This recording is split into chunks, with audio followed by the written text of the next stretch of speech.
এখন যেহেতু শীতকাল, তো এই শীতের সময় কিন্তু কম বেশি সবার চ্যানেলেই দেখছি পিঠার বিভিন্ন রকমের ভিডিও শেয়ার করে।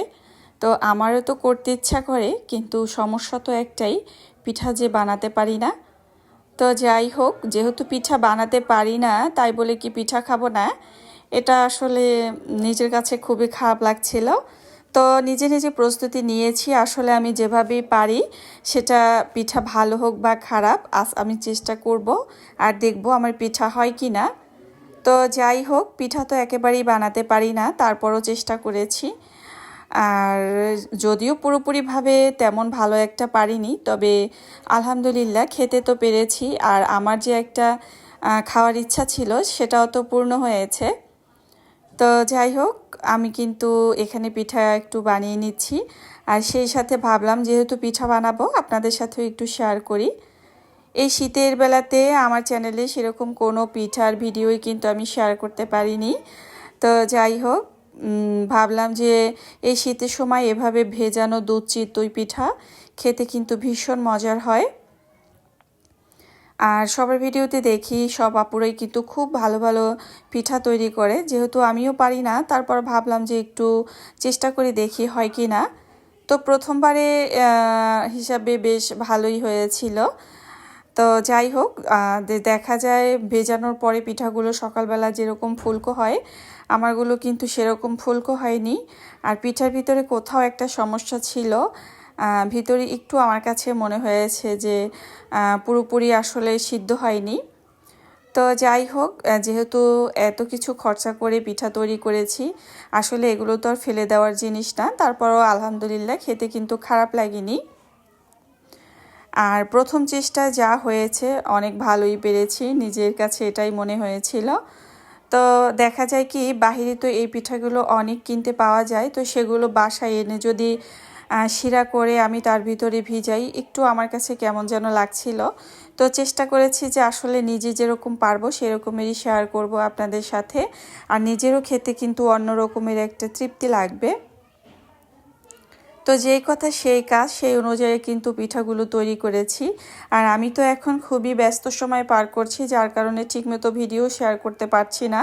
তো ভাবলাম যেহেতু বেশ কয়েকদিন ধরে ভিডিও শেয়ার করছি না, যতটুকু পারি একটু শেয়ার করি আপনাদের সাথে। তো কী কারণে ব্যস্ত আছি, ভিডিও শেয়ার করতে পারছি না, সবটাই বলবো। আর ভিডিওতে দেখতে পাবেন, আশা করি সেই ভিডিওগুলো আপনাদের সাথে শেয়ার করব। তবে খুব ভালো ভালো ভিডিও আসার বা দেওয়ার চেষ্টা করব আমি। এখানে একে একে পিঠাগুলো উল্টে নিচ্ছি আর আপনাদের সাথেও শেয়ার করছি। আমার বন্ধুরা যারা আছেন এখানে, তারা তো খুব সুন্দর সুন্দর পিঠা তৈরি করতে পারেন। যদিও আপনাদের মতো আমি সেরকম খুব একটা পারদর্শী না, তারপরও শীতের সময় এভাবে ভেজানো দুধ চিতই আমার ভীষণ পছন্দ। তো কী আর করার, নিজের চেষ্টায় নিজে যতটুকু পেরেছি বানিয়ে নিয়েছি।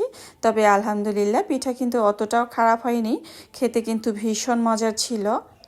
আর শীতের সময় আমার কাছে সবচেয়ে বেশি পছন্দের এই পিঠা ভেজানো দুধ চিতই। তেলের পিঠা আমার কাছে একদমই ভালো লাগে না, এরকম পিঠা কিন্তু ভীষণ ভীষণ মজার হয়। আলহামদুলিল্লাহ খেয়েও নিজে অনেক তৃপ্তি পেয়েছি।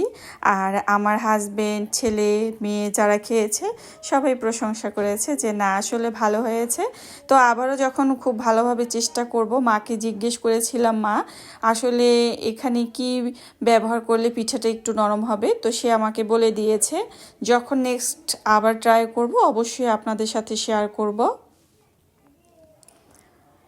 তো আলহামদুলিল্লাহ বেশ ভালোই হয়েছিল পিঠাগুলো। এরপরে আপনাদের সাথে শেয়ার করব আমাদের বাড়িতে যে মাহফিল হয়েছিল, সেই মাহফিলের সময় হুজুরদের যারা আসলে মাহফিল করেছিল, আসলে বয়ান দিয়েছিল যারা, তো তাদের জন্য বেশ সামান্য কিছু খাবারের আয়োজন করা হয়েছে। তো এখানে শিং মাছ রান্না করা ছিল, এপাশে লাউ চিংড়ি মাছ, আর ওপাশে ছিল গরুর মাংস। তো সব কিছু মিলাই আলহামদুলিল্লাহ। আর মাহফিলের কি কি আয়োজন ছিল সেটাও একটু আপনাদের সাথে শেয়ার করছি। প্রিয় বন্ধুরা, ভিডিওটা খুবই ছোট্ট একটা ভিডিও, আশা করি ভিডিওটি আপনাদের কাছে ভালো লাগবে।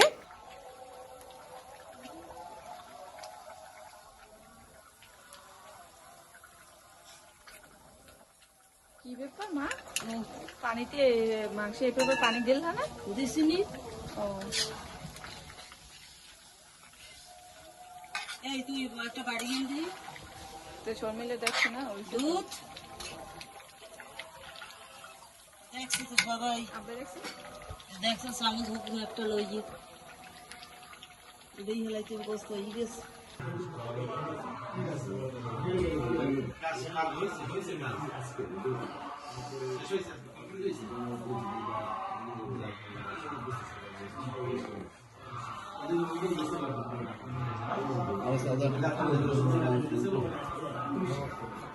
এটা তুমি করেছিলেন তিনি কে যে বলেন না তিনি কে এবার শুক্রিয়া আদায় করতে হবে আর বলে আলহামদুলিল্লাহি রাব্বিল আলামিন। এবার তুমি একদিনে বেঁচে থাকো এই চিন্তা আমরা এই চিন্তাটা তুমি একদিনে বেঁচে থাকার জন্য সবথেকে জরুরি জিনিস 1 নাম্বার